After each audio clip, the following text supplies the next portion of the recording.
Hello students, welcome to BSc online classes. Today we are going to start part 4 of SI and CI. ठीक है, आज हम लोग SI का part 4 start करने जा रहे हैं. अभी तक हम लोगों ने we learned so many things, ठीक है, on SI. उसी को अभी कंटिन्यू करने जा रहे हैं. Without wasting time, come to the point, come to the question. Question पे हम लोग आते हैं और कुछ इंटरेस्टिंग क्वेश्चन आपके सामने रखा जा रहा है. देखा जाए फर्स्ट क्वेश्चन को. A man buys a TV priced at 16,000. He pays 4,000 at once and the rest after 15 months, on which he charged a simple interest at the rate of 12% per year. The total amount he pays for the TV is.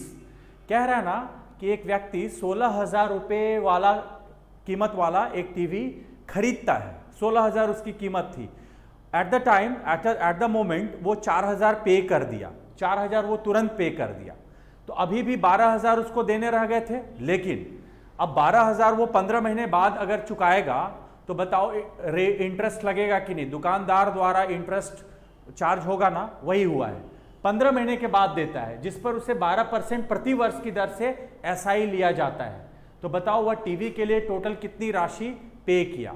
एकदम cool headed इसको बनाना है वे में, कोई दिक्कत नहीं होनी चाहिए. फटाफट अगर हम लोग सिंपल इंटरेस्ट निकाल लेते हैं 12,000 की राशि पर, एसआई निकालेंगे 12,000 की राशि पर, यानी 120, 00 कैंसिल हो जाएगा नीचे वाले से. P है 120, वही 12,000. रेट है 12 और टाइम क्या है 15 महीना. अब बोलो महीना है, ये रेट तो 12% पर एनम पे है. तो how do we change month into year? By dividing it by 12 ना, दैट मच. तो 120 इंटू 15 इज 1800 ना, 1800. तो 1800 120 गुना 15 इज 1800. 1800 हुआ इसका इंटरेस्ट. नाउ अब बताओ उसने टोटल कितना पेमेंट किया. टोटल पेड कितना किया? टोटल पेड टीवी के लिए 16,000 का टीवी था, तो कुल मिला के 16,000 तो ले लिया, प्लस 1,800 रुपये और ना पेमेंट करना पड़ा as an interest. Now how much he will give? Total 17,800. That much is your answer. तो बहुत ही आसान प्रॉब्लम था ये, बस देखने में बड़ा लग रहा था, but the solution was very easy. Okay, तो in that way you should answer that kind of question. ये 120 क्यों लिखा हूं? Actually this is 12,000. PRT by 100 होता है ना, 100 से 2 zeros कैंसिल कर लिया मन ही मन ऑटोमेटिकली, तो 120 रह गया. 12,000 क्यों रह गया? क्योंकि 4,000 वो एट द टाइम पे कर दिया था. ओके, तो 12,000 पे उसे 12% का इंटरेस्ट लगेगा 15 महीने तक के लिए. Okay, now next question coming up. देखो, इफ द रेशियो, जरा अगर प्रॉब्लम को देखने में प्रॉब्लम आ रहा है तो जरा मैं बड़ा कर देता हूं. अब चलो, if the ratio of principal and the SI of 5 years is 10:3, then the rate of interest is, everything is given. Principal is given, how much? Principal given है कितना? 10 unit. Interest, how much interest is generating in 5 years? 3 unit. तो बताओ rate will be how much? तो in that case how do we find rate? तो rate will be, SI कितना है? 3 unit into 100. Principal is how much? 10 unit into how many years? 5 years ना. तो rate must be 6% ना. तो rate must be कितना हो जाएगा? 6%. तो रेशियो देख के घबराने की बिल्कुल जरूरत नहीं है.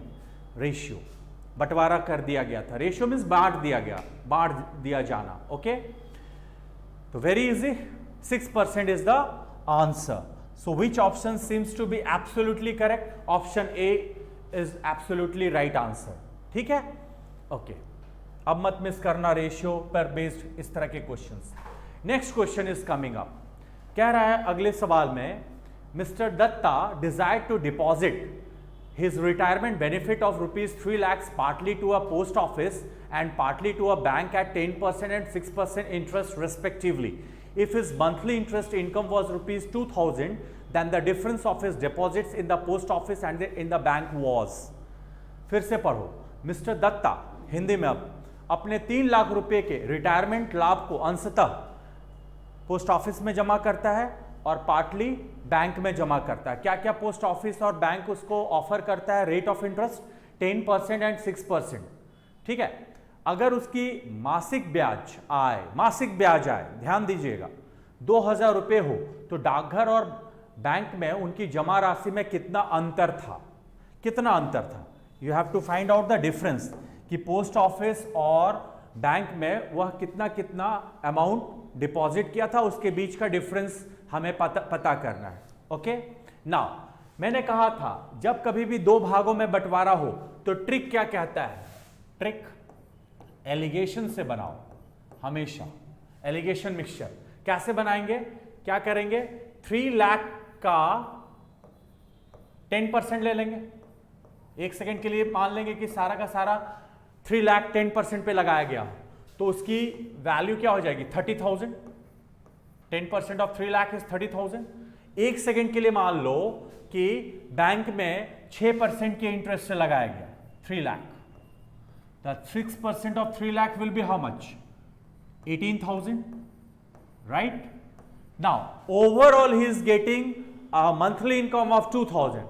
A monthly income of 2,000 means yearly income would be 24,000. Because these two values have been represented in years ना, तो इसको भी हमें ईयर में कन्वर्ट करना पड़ेगा, तभी जाके रेशियो निकालेंगे। एक कास्ट का होना चाहिए। ये 24,000 कैसे आया? I am going to write it also. 2,000 महीने हैं इंटू 12 ना, so this is how it comes 24,000। Now apply alligation approach. 24,000 minus 18,000 which is equal to 6,000। Ratio 30,000 minus 24,000, it is also 6,000। It is also 6,000 ना, तो ratio will be 1:1। तो difference will be what? 1:1 का difference will B Neil ना, difference will B Neil मतलब 0। तो the difference between 1:1 is 0, नील।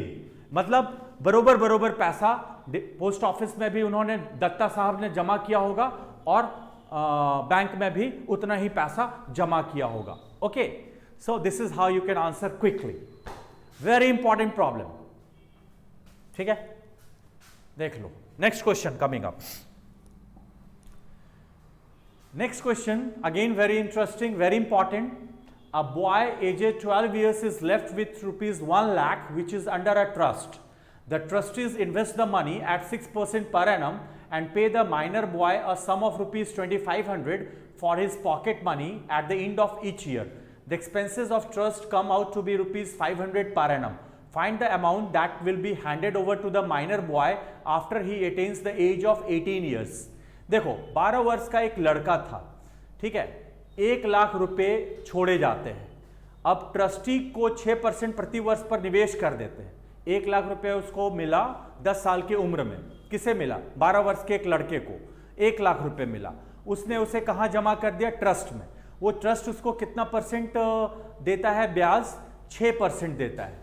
तो बताओ, 6% देता है और लड़के को जेब खर्च के लिए पर ईयर 2,500 रुपये भी देता है ट्रस्ट, हर ईयर में 2,500। और ट्रस्ट का जो मेंटेनेंस का जो खर्च है वो 500 पर एनम है।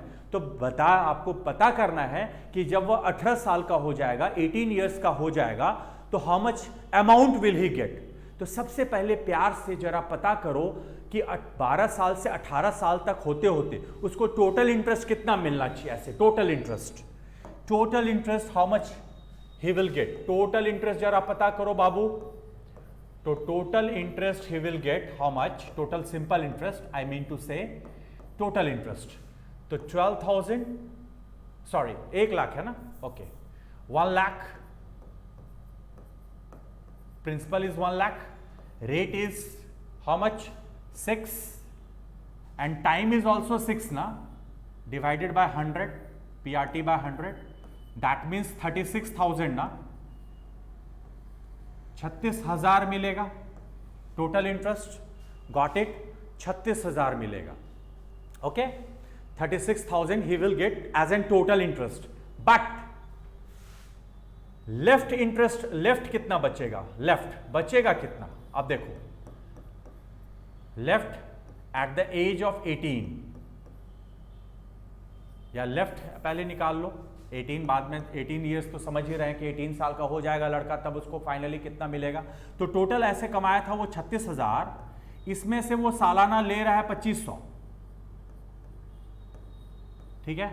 तो 6 साल तक में वो 15,000 ले चुका होगा, और 500 का भी मेंटेनेंस खर्च है वो भी कट जाएगा उसके अकाउंट से, ठीक है।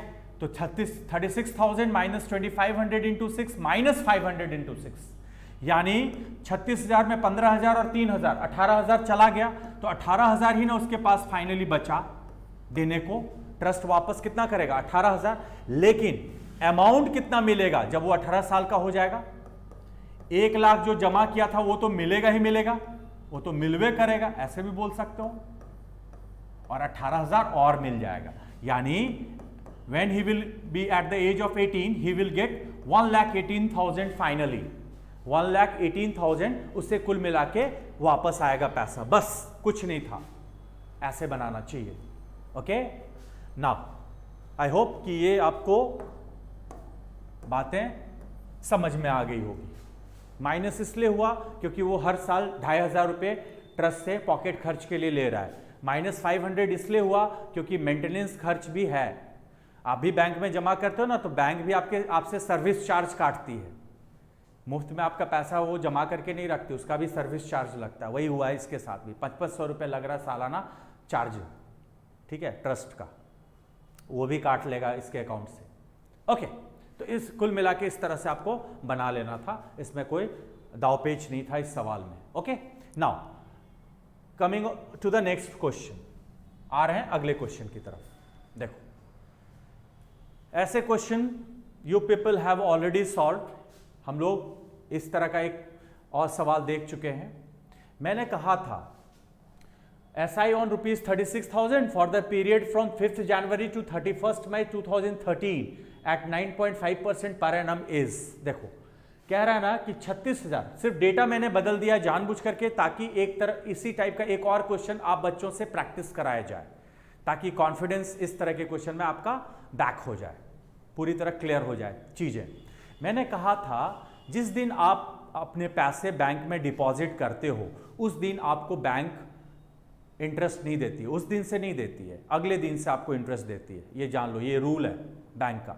हाँ, जिस दिन विड्रॉ करोगे ना अपना टोटल, उस दिन आपको उस दिन का इंटरेस्ट मिल जाएगा, लेकिन जिस दिन आप डिपॉजिट करोगे उस दिन का काउंटिंग नहीं होता इंटरेस्ट, अगले दिन से आपको इंटरेस्ट मिलना चालू होगा। ओके, ये याद रहेगा। तो हमें निकालना है 5 जनवरी से 31 मई तक में उसे टोटल इंटरेस्ट कितना मिलेगा। तो सबसे पहले बताओ, 5 जनवरी से जनवरी 31 दिन का होता है, अब 5 जनवरी यानी 26 दिन उधर बच गए, तो 5 जनवरी अगर इंक्लूड होता तो 27 दिन होता, लेकिन 5 को एक्सक्लूड करके तो 26 दिन हो गए। तो 26 दिन, पहले दिन पता करो क्योंकि दिन को हमें ईयर में बदलना है। तो 26 डेज, 26 डेज किस मंथ का? जनवरी का। January 26 days, February 28 days because this is normal year, this is not leap year. 2013 है ना, लीप ईयर होता तो 29 दिन का होता फरवरी। मार्च 31 डेज, अप्रैल 30 डेज। हमें देखो, ध्यान से देखना कहां तक जाना है, मई तक। कितने मई तक? 31 मई तक। वाह, ये तो अप्रैल हो गया और मई है 31 ही दे दिया, 31 दिन तक मई। अब जरा पता करो, बस स्टॉप, मई तक ही कैलकुलेट करना है कितने डेज आ रहे हैं टोटल।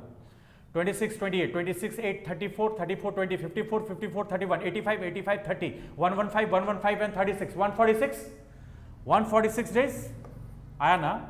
अब इसे हम लोग कन्वर्ट कर लेंगे किसमें? ईयर में।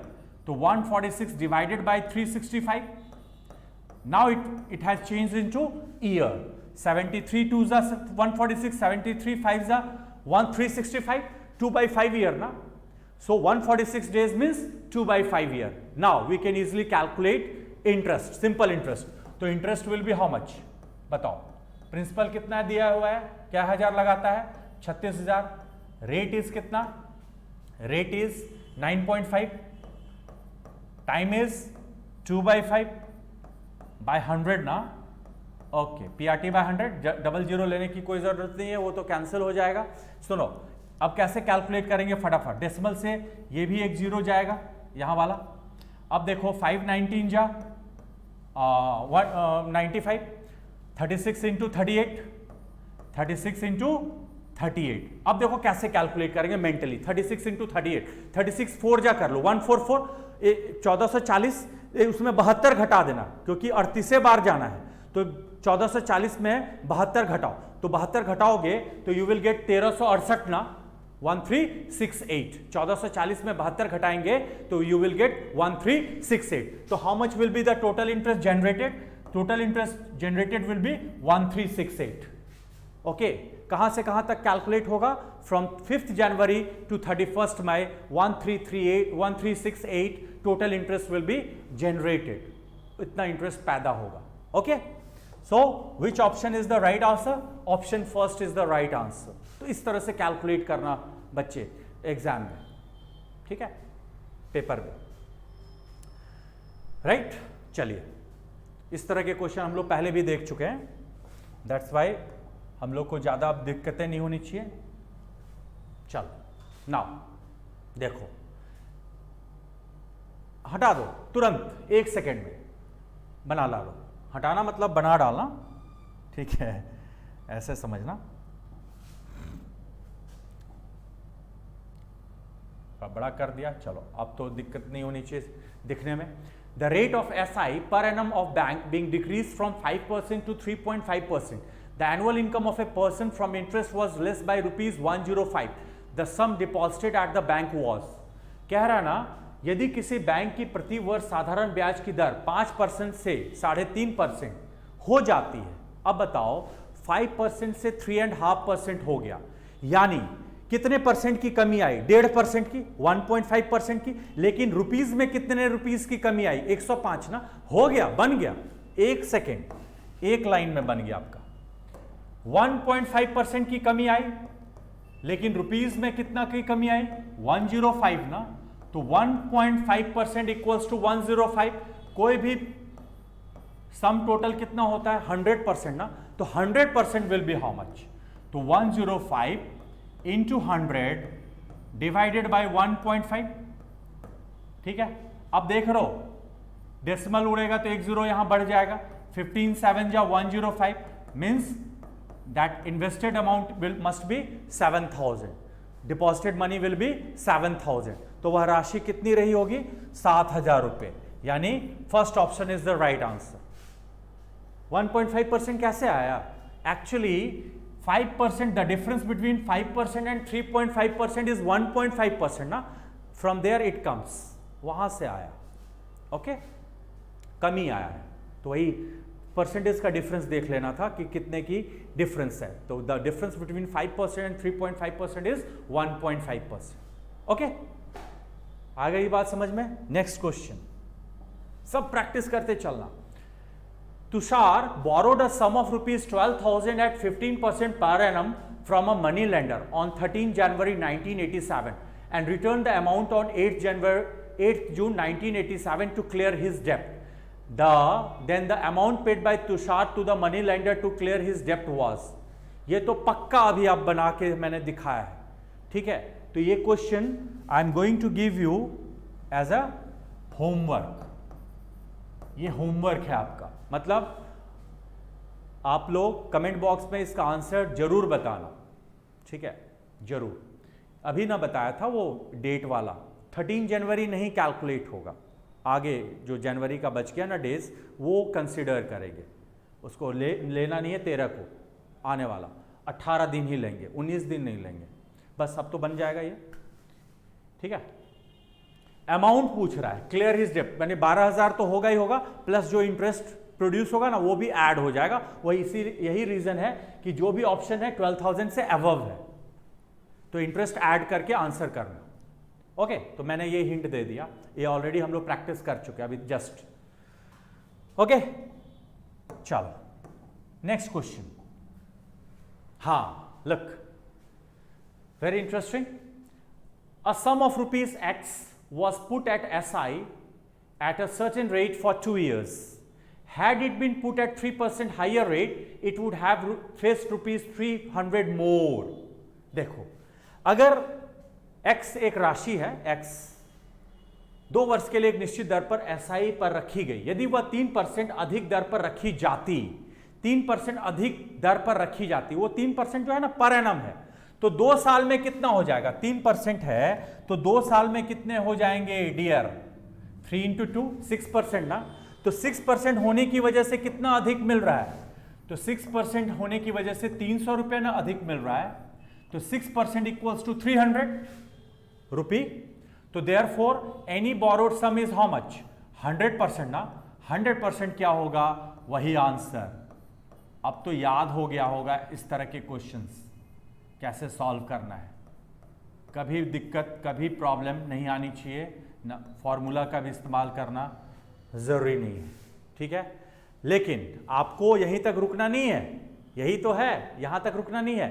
Eight the end of the question you have been asked to find out the value of 4x, तो this is the value of x, ये तो x की वैल्यू निकली, प्रिंसिपल मतलब वही x है, तो therefore 4x will be how much? 4 into 5000, that means 20,000 is the required answer. 20,000 इसका सही उत्तर हो जाएगा, that means second option is the right answer. 20,000 हो जाएगा, 4x निकालना था लास्ट में। 5,000 is the value of x, now the 4x will be 4 into 5,000 which means 20,000. Okay, next question. The SI on a sum of money for 3 years is rupees 240 and the CI on the same sum at the same rate for 2 years is rupees 170. The rate of interest is, देखो पहला, अभी simple interest का जो हम लोग lectures ले रहे हैं उस सीरीज में, उस सीक्वेंस में पहला क्वेश्चन एक CI का थोड़ा सा आया है, ठीक है। ऐसा आप लोग चिंतित मत होना, CI हम लोग अलग से आने वाले डेज में देखेंगे। फिलहाल अभी SI पे हम लोग फोकस कर रहे थे। सिंपल इंटरेस्ट के तरह तरह के क्वेश्चन जितना हो सके उसका कंपाइल करके, कलेक्ट करके आपके सामने मैं प्रैक्टिस कराते जा रहा हूँ। ओके, CI का आएगा क्वेश्चन आगे निकट भविष्य में। फिलहाल एक क्वेश्चन है इस पे CI पे है, लेकिन इसको हम लोग फॉर्मूला वगैरह से नहीं बनाएंगे, लॉजिकली बनाना चाहेंगे। देखो लॉजिकली, क्योंकि स्टार्टिंग जब किया था लेक्चर 1 सिंपल इंटरेस्ट का, उसमें मैंने बताया था कि सिंपल इंटरेस्ट और कंपाउंड इंटरेस्ट में क्या डिफरेंस होता है। जरूर देख लेना लेक्चर 1, बिना विदाउट यूजिंग फॉर्मूला लॉजिकली हम लोग सॉल्व करना चाहेंगे इस प्रॉब्लम को। SI the SI on a sum of money for 3 years is rupees 240. For 3 years simple interest is 240, then each and every year he would have received an interest of 80 rupees ना। अगर 3 साल में 240 रुपये मिल रहा है, हर एक साल में 80-80 रुपये ना मिला होगा, तो 80 बट गया इक्वली 3 साल में 80। क्लियर है डियर? CI साइड में क्या होगा? फर्स्ट ईयर 80 ही होगा, क्योंकि मैंने कहा था ना बिगिनिंग में, on the very first year the difference between CI and SI is nil, is zero.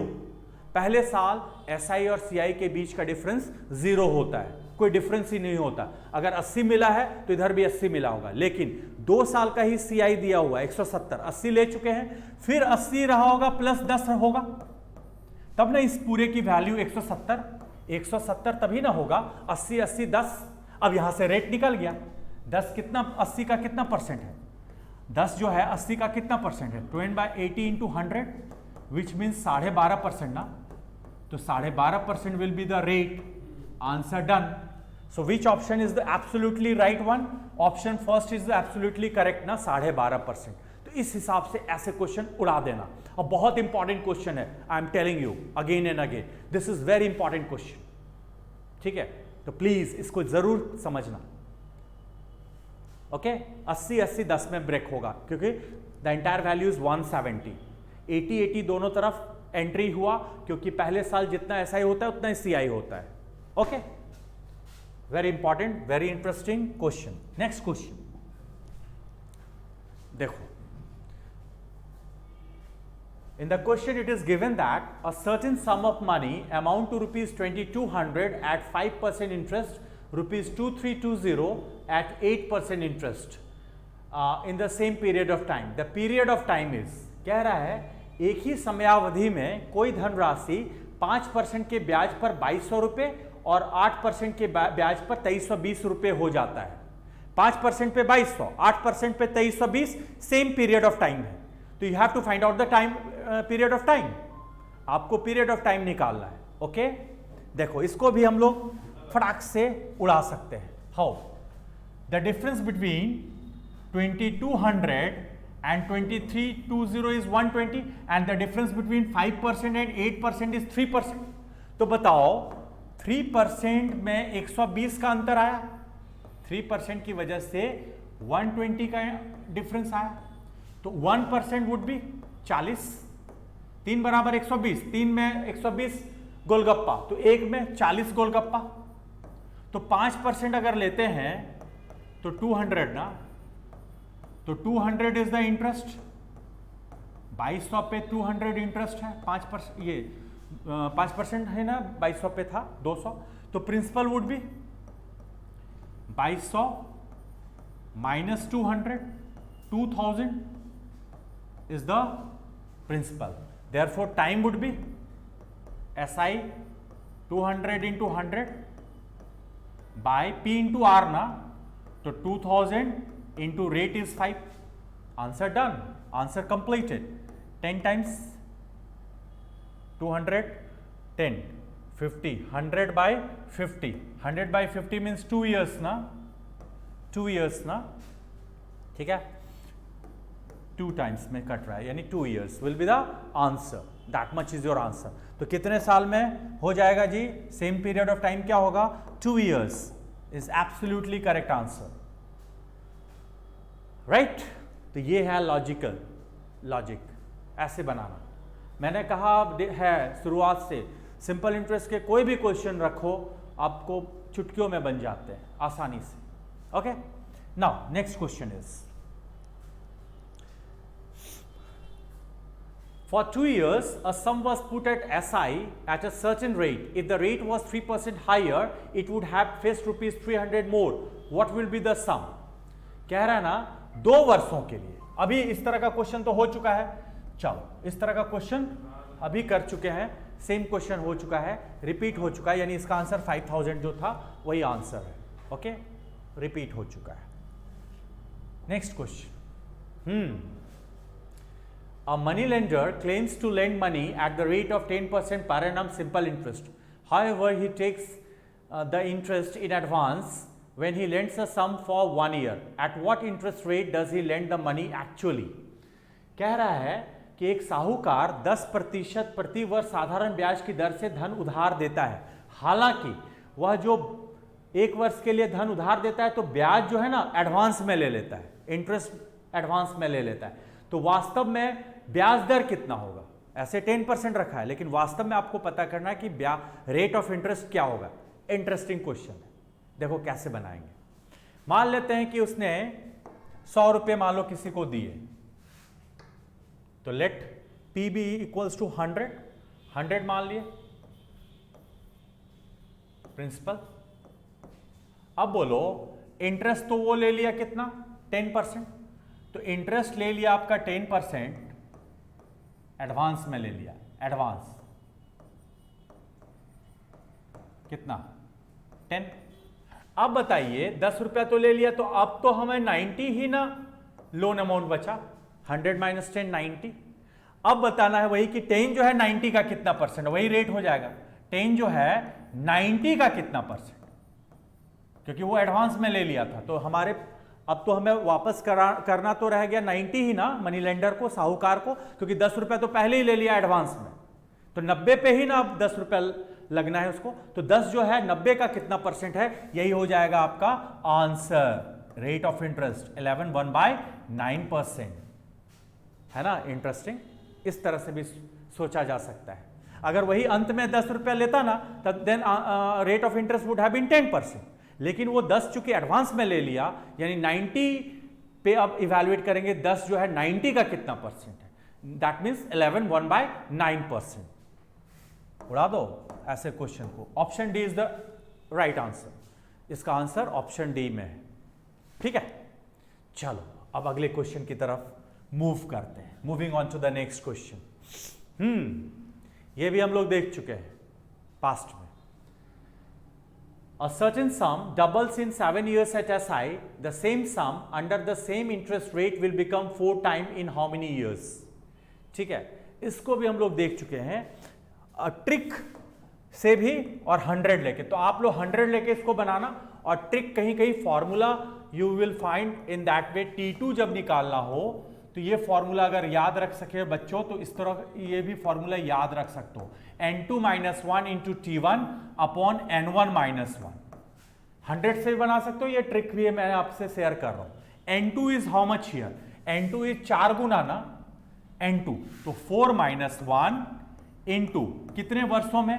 वर्ष कितना दिया है? 7 ईयर्स, तो T1 की वैल्यू 7, n1 2 - 1, तो answer is completed 3 into 7 by 1, which means 21 साल में 4 गुना हो जाएगा, which means third option is the right answer. तो ये फॉर्मूला याद रखना होगा इस तरह के क्वेश्चन को सॉल्व करने के लिए, ठीक है?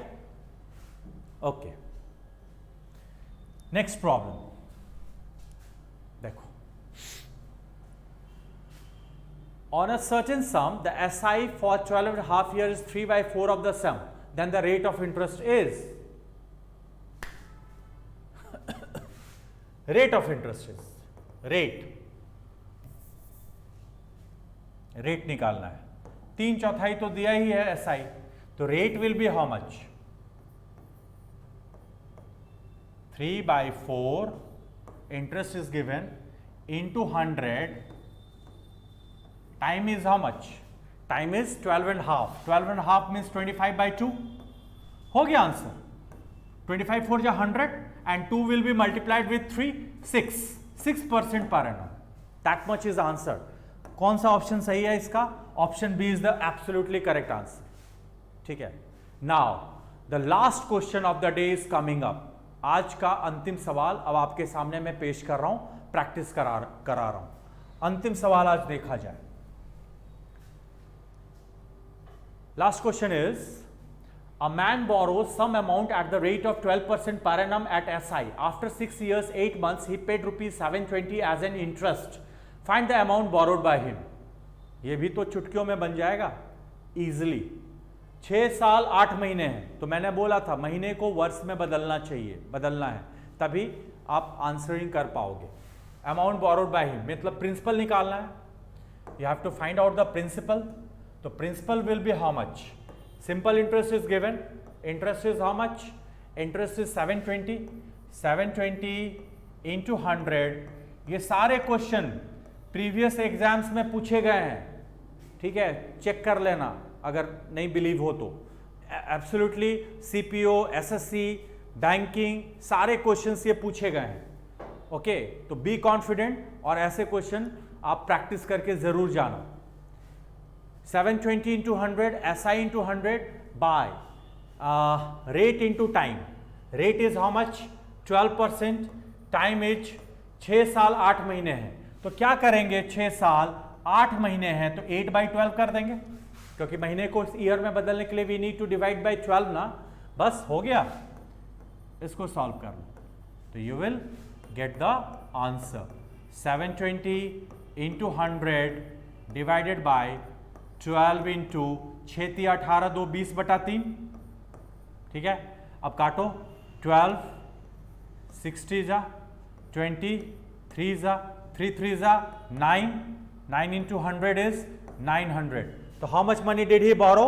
he had borrowed rupees 900. So 900 is absolutely correct answer. Okay, तो इस तरह के क्वेश्चन अब मैं उम्मीद करूं कि अब आप लोग कॉन्फिडेंटली डेफिनेटली सॉल्व कर लोगे विदाउट ट्रबल, बिना कोई दिक्कत आए, ठीक है? तो अब जो हम लोग अगला सेशन में हम लोग देखेंगे, इसी को कंटिन्यू करेंगे फाइनली। फिर हम लोग कंपाउंड इंटरेस्ट आपके सामने रखेंगे, फिर दोनों मिक्स किया हुआ प्रॉब्लम आपके समक्ष रखा जाएगा, ठीक है? और भी बहुत इंटरेस्टिंग क्वेश्चन आने वाला है, तो बी पेशेंट, धैर्य रखें और तरह तरह के क्वेश्चंस को एंजॉय करें। एंजॉय करना है, बर्डन नहीं लेना है, लोड मत लेना, ओके? तो have a good day, have a nice day, thank you so much.